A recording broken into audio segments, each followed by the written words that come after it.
ඉතිපිසෝ භගවා අරහං සම්මා සම්බුද්ධෝ ඉතිපිසෝ භගවා අරහං සම්මා සම්බුද්ධෝ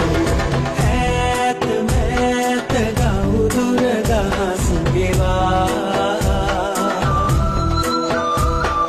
සීත කුණුසුම සැප දුක පසෙක තබා